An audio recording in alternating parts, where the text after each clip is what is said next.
लहरों की धुन में बह चली, गहरे सागर में तन्हा कहीं, गीतों को तुम्हारे खोजती, একটা ঝলসে যাওয়া বিকেলবেলা, একটা লালচে সাগরের জলে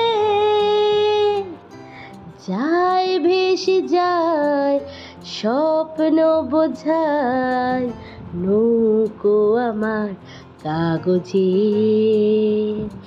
माझी रे ओ माझी रे, देखा है क्या तूने उसे, নৌকো আমার ছেলেবেলার কাগজে। গুড মর্নিং বন্ধুরা, একটা সুন্দর মিষ্টি সকালের অনেক অনেক শুভেচ্ছা তোমাদের রইল। আর আজকের একটা স্পেশাল ব্লগ নিয়ে তোমাদের সামনে হাজির হয়ে গেছি। আমার বঙ্গরিশা চ্যানেলে তোমাদের অনেক অনেক স্বাগত। সকালবেলাটা তো শুরু করলাম বিছানাটা গুছিয়ে আর সাথে লিকার চা। এরপর আরও অনেক কাজ বাকি আছে, তার জন্য কিন্তু তোমাদের ব্লগটা সম্পূর্ণরূপে দেখতে হবে। আর আজকে রয়েছে বিশেষ কিছু কথা, কিছু মনের কথা, যেগুলো তোমাদেরকেও আমি শেয়ার করব। আপাতত তো চা আর সাথে রইল দুটো কেক। এই হলো আজকের সকালের ব্রেকফাস্ট। আর সাথে আমি একটু চাউমিন বানিয়ে নিয়েছি, আর সাথে চাউমিন চা এগুলো খেয়ে নিলাম। তারপরেই মেয়েটা চলে আসবে, আমি আবার ছাদে উঠে যাব, নানা রকম কাজকর্মের ব্যস্ততা তো রয়েছেই। আর আপাতত চাউমিনটা বেড়ে নিচ্ছি। আজকে আবার একটু বাজারেও যাওয়ার আছে, বাজার থেকে দেখি কি পাই। আপাতত বাজারটা মা একটু গুছিয়ে নিচ্ছে। আর বাজার থেকে আমি বাজারে আর যেতে হয়নি, এখানেই ভ্যানে করে এসেছিল সবজিওয়ালা, তো সেখান থেকেই কিছু বাজার আমি করে নিয়েছি। দেখো, অল্প করে কিছু সবজি বাজার করে নিয়েছি, আর নিয়ে নিয়েছি একটা মোচা। বন্ধুরা, সকাল সকাল চা আর কেক তো খেয়ে নিলাম। আর এদিকে দেখো, আমাদের চার্লিকেও খাইয়ে দিয়েছি। ওর দুষ্টুমিটা চালুই রেখেছে, কারণ ও তো ওর দুষ্টুমি থেকে কোনোদিনই ছুটকারা পায় না। হ্যাঁ, তো যাই হোক। আর এদিকে আমরাও বসে গেছি, দেখো দুষ্টুমিটা বলতে না বলতে দুষ্টুমি চালু। হ্যাঁ, আর এদিকে আমরা বসে গেছি হচ্ছে মোচা কুটতে। আজকে করব মোচা চিংড়ির একটা দারুণ তরকারি। আর কিছুই রান্না করব না, কেননা একটু লাউ চিংড়িও রয়েছে, আর ঝিঙে বাটা কালকে করেছিলাম চিংড়ি দিয়ে, ওটাও অল্প রয়ে গেছে। তো সেই জন্য কিছু আর এক্সট্রা আইটেম নয়, শুধুই হবে আজকে মোচা। আর চলো তাহলে মোচাগুলো কাটি, কেটে আবার অনেক কাজকর্ম রয়েছে, মোচার মধ্যে তো অনেক কাজ থাকে। যাই হোক, চলো আজকের ব্লগ দেখতে থাকো, সাথে থাকো, আর শেষ অবধি দেখবে। ভালো লাগলে কিন্তু অবশ্যই লাইক, কমেন্ট, আর যারা তোমরা নতুন বন্ধুরা রয়েছো তার জন্য অবশ্যই সাবস্ক্রাইব করে দিও। হ্যাঁ, আমি জানি তুই এইটাই নিবি বলে তুই এতক্ষণ ধরে দৌড়াদৌড়ি করছিলিস। হ্যাঁ হ্যাঁ, এখানে প্রথম ধাপে আছে,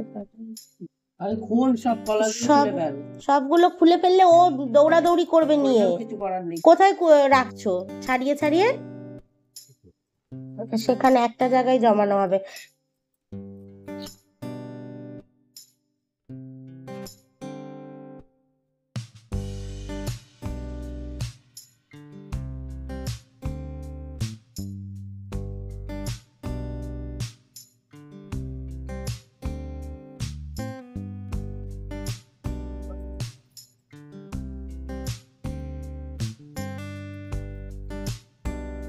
কি দেখছিস বলতো চার্লি?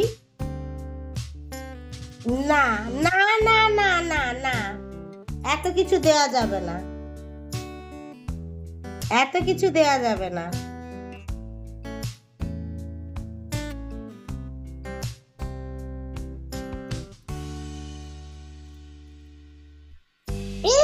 ওখান থেকে নয়,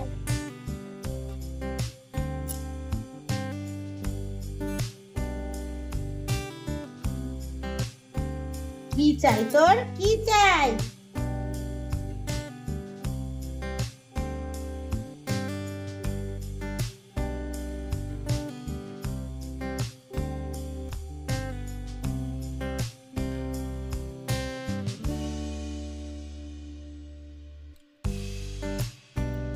কি চাইছিস বলতো চার্লি?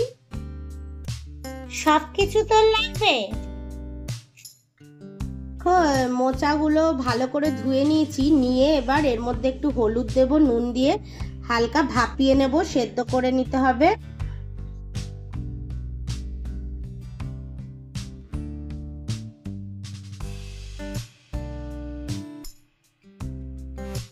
মোচা বানানোর জন্য একটু আলু আর পেঁয়াজ কেটে নিচ্ছি। আজকে আমি তোমাদের সাথে বেশ কিছু মনের কথা শেয়ার করব। হ্যাঁ, যেহেতু তোমরা দেখো আজকের হেডলাইনটাই রয়েছে, যখন মানুষ চিনতে পেরেছি তখন থেকে একা থাকতেই ভালো লাগে। তো এই যে কথাটা, এই কথাটার বলার পিছনে কিন্তু অনেক মানে রয়েছে। প্রথমেই আমি তোমাদেরকে বলি, যখন ছোট ছিলাম আমি, তখন তো দেখো বাচ্চাদের ওসব বোধজ্ঞান তো থাকে না, কে ভালো কে মন্দ, সবাইকেই ভালো মনে হয়। তো ছোটবেলা থেকে না অনেককেই বন্ধু ভেবেছি, নিজের কাছের লোক ভেবেছি, অনেকবারই এরকম ভেবে ঠকেওছি। তখন ছোট ছিলাম, বুঝতে পারিনি, কেননা তখন ছোট বয়সে সবাইকেই মনে হতো আমার বন্ধু, আমার আপনজন, আমার খুব প্রিয় মানুষ। কিন্তু না, সেইগুলো আস্তে আস্তে যখন বড় হতে থাকলাম তখনই বুঝতে থাকলাম যে এই যেগুলো আমরা ভাবছি যে যারা খুব কাছের, তারাই কিন্তু হয়ে ওঠে খুব পর। আর মানুষ চেনাটা এটা একটা খুবই মুশকিল ব্যাপার, যারা আমার মতন লোকজন রয়েছে। এখানে একটু আদা আর লঙ্কার পেস্ট করে নিলাম, আর কড়াইতে দিয়ে দিলাম তেল, আর এখানে আমি একটু হলুদ আর সামান্য নুন দিয়ে দিলাম, দিয়ে আলুগুলোকে আগে ভেজে তুলে রাখবো। তো রান্নাটা হতে হতে তোমাদের সাথে আমি বেশ কিছু কথাও বলবো। যত বড় হতে থাকলাম তত বুঝতে পারলাম যে আশপাশে অনেক মানুষই রয়েছে যারা ফেক, যারা নকল, মানে নকল মানুষেই অর্ধেক ভর্তি। মানে ইভেন তোমার খুব ক্লোজ ফ্রেন্ড বলো, তোমার কাছের বন্ধু বলো, তোমার পরিবারের লোকজন বলো, যারা খুব ক্লোজ ভাব নিয়ে থাকে, হ্যাঁ অনেকেই আছে এরকম যারা তোমার আশেপাশেই রয়েছে, কিন্তু তুমি বুঝতেই পারছো না। এরকম আমার ক্ষেত্রেও অনেকবার ঘটেছে, যাদেরকে খুব কাছের বন্ধু মনে করেছি, বেশিরভাগই বন্ধু মহল আমার খুবই খারাপ গেছে। একজন দুজন বন্ধু ছাড়া আমার কাছের বন্ধু কেউই হয়ে উঠতে পারেনি। যাদেরকেই আমি ভেবেছি যে ওরা খুব কাছের, মনের কথা বলেছি, হ্যাঁ তাদেরকেই দেখছি পরবর্তীকালে তারাই বেইমানি করেছে। তো এই রকম ব্যাপার অনেকবার আমার ক্ষেত্রে ঘটেছে। ইভেন নিজের পরিবারের ক্ষেত্রেও দেখে নিয়েছি, যাদেরকে অনেক কাছের ভাবতাম তারাই হয়ে গেল পর। যাদেরকে ভাবতাম খুব ভালো, মুখে খুব ভালো কথা, বুঝতেই পারবে না যে তাদের মনে কি চলছে। আস্তে আস্তে বোঝা যায় যে অ্যাকচুয়াল তাদের মনে কি আছে, তারা কি চায়। হ্যাঁ মানে তুমি যতক্ষণ ভালো থাকছো ততক্ষণ ভালো, মানে তোমার সাথে অ্যাডজাস্ট করার মতন মানুষ বা তোমাকে বোঝার মতন, তোমার মনের কথা বোঝার মতন মানুষ তুমি পাবেই না, বিশেষ করে এখনকার দিনে। আর এই কারণেই আমার পরবর্তীকালে আমার এটাই মনে হলো যে মানুষকে তো চেনা দায়, মানুষকে তো বোঝা যায় না, তারা মুখে মিষ্টি হাসি রাখে, এদিকে সূঁচ হয়ে ঢোকে, ফাল হয়ে বেরিয়ে যায়। তো এখনকার দিনের মানুষ মানেই তাই। তো আমার ওই জন্য নিজস্ব মতামত, যখন তুমি মানুষ চিনতে পারছো না বা তোমার মানুষ চিনতে ভুল হচ্ছে, তোমার নিজের মনে হচ্ছে অথচ মানে নিজের তুমি ভাবছো অথচ তারা নিজের হচ্ছে না, তারা সেই তোমাকে পরই ভাবছে, তো তাদের থেকে দূরে থাকাই ভালো, আর তাদের সাথে কথা না বলাই ভালো। তুমি একা থাকো তাও ভালো, কিন্তু ওই রকম মানুষজন তোমার জীবনে দরকার নেই। তো আমার এটাই মতামত, আমার এটাই পার্সোনালি, এটাই আমি নিজের অভিজ্ঞতা থেকে জেনে বলছি যে যখন তোমার মনে হবে যে আশপাশের মানুষ খারাপ, তখন নিজেকেই গুটিয়ে নেওয়া ভালো। তাদের সাথে আমার লড়াইয়েরও দরকার নেই, বলে না বোবার কোনো শত্রু নেই, তো বোবারও দরকার নেই, লড়াই হওয়ারও দরকার নেই, মানে কিছু না করো তো নিউট্রাল থাকো, সব থেকে ভালো। আর দেখো বৃষ্টি প্রচণ্ড হচ্ছে, মানে আজকে সারা দিন বৃষ্টি হয়ে যাচ্ছে, কন্টিনিউয়াসলি বৃষ্টি হচ্ছে। দেখো এই বৃষ্টির মধ্যেই মানে কাজও করতে হচ্ছে সব কিছু।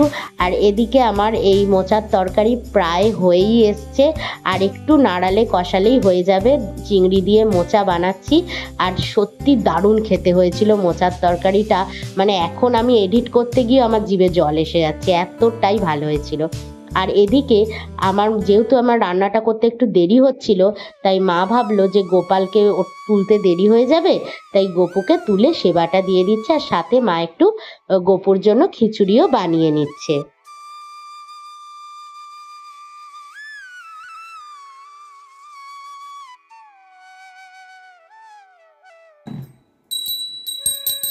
হরিহরায় নম কৃষ্ণ যাদবায় নম মাধবায় যাদবায় কেশবায় নম। হরিহরায় নম কৃষ্ণ যাদবায় নম যাদবায় মাধবায় কেশবায় নম।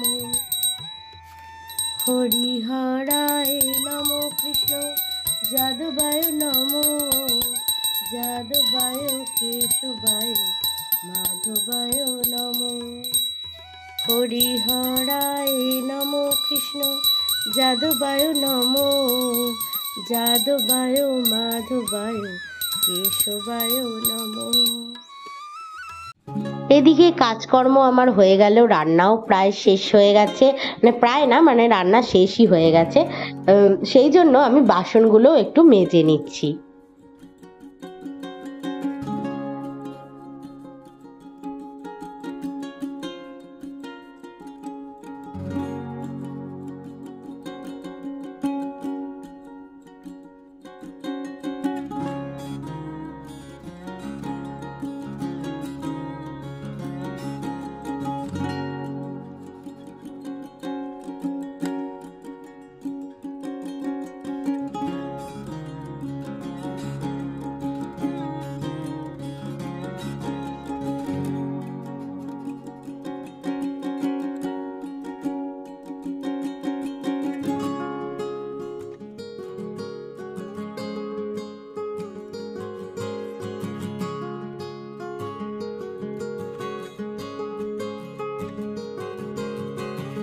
বেশ কিছু জামা কাপড় কাচা হয়েছিল, তাই জামা কাপড়গুলো একটু মেলে নিচ্ছি।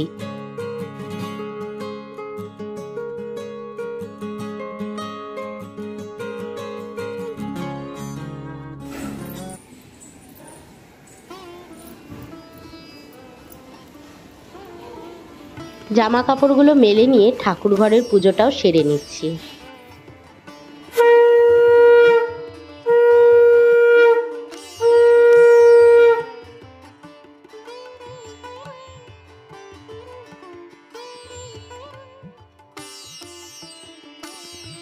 বন্ধুরা দেখো, আমি খেতে বসে যাচ্ছি। নিয়ে নিয়েছি ঝিঙে বাটা চিংড়ি দিয়ে, আর এদিকে হচ্ছে লাউ চিংড়ি, ভাত, একটু লেবু, আর হচ্ছে মোচা চিংড়ির তরকারি। এই হলো আজকের দুপুরের মেনু। বিকেল হয়ে গিয়ে সন্ধ্যা হতে চললো বন্ধুরা, আর আমার স্টুডেন্টেরও আসার সময় হতে চললো। সেই জন্য তাড়াতাড়ি জামা কাপড়গুলোকে তুলে নিয়ে একটু সন্ধ্যাটা দিয়ে দেব, দিয়ে তারপর নিচে যাব।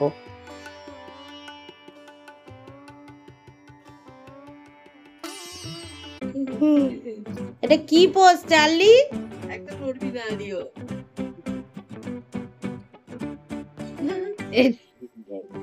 এটা কি পোস্ট চার্লি?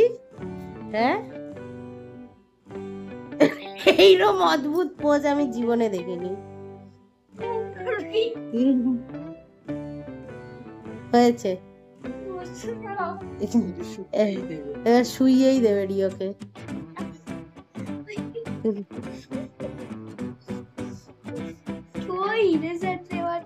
হ্যাঁ,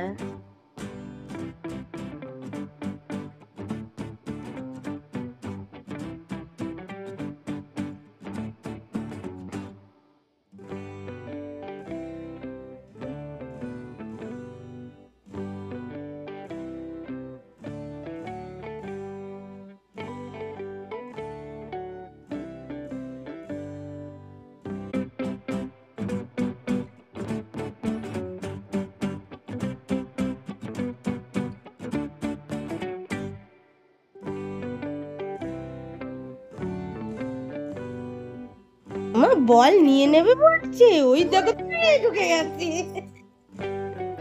ঢুকে গেছে আমার সোনা আজা গেল। আজকে দেখো তুমি ফিটিয়ে দে প্লিজ।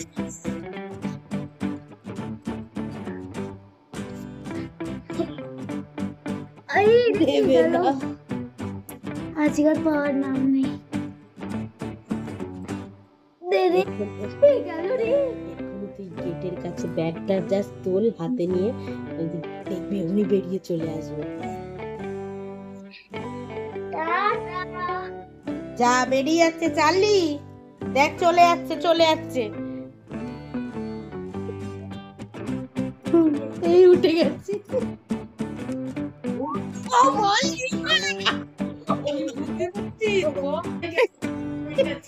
বল রেখে সিইউ করবে,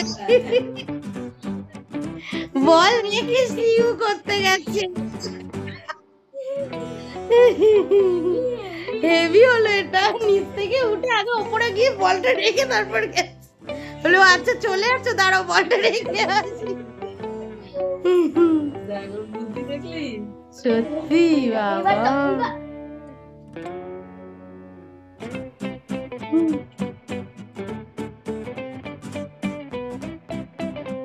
কানগুলো টান টান। তার মানে এখন নিরুপায় আর কি, কোনো কোনো আর উপায় নেই, রাস্তা নেই। ভাবছে কি করব, নিচেও যেতে পারছি না, উপরে উঠতে পারছি না। এবার স্যারেন্ডার, মাথা ঝুঁকিয়ে ফেলেছে। হ্যাঁ মুখ ব্যথা হয়ে যায়। রবারের বলটা হলে তো ছাড়তোই না আরো। হ্যাঁ, আর এখানেই বন্ধুরা দেখো আমার স্টুডেন্ট এসে রিও, ওর বাড়িতেই তো চার্লি হয়েছিল, তো চার্লির সাথে খেলতে খুব ব্যস্ত। তো চলো আজকের জন্য ব্লগটা আমি এখানেই শেষ করছি, আশা করছি তোমাদের ভালো লাগবে। ভালো লাগলে অবশ্যই লাইক কমেন্ট সাবস্ক্রাইব করে দিও। আজকের জন্য টাটা।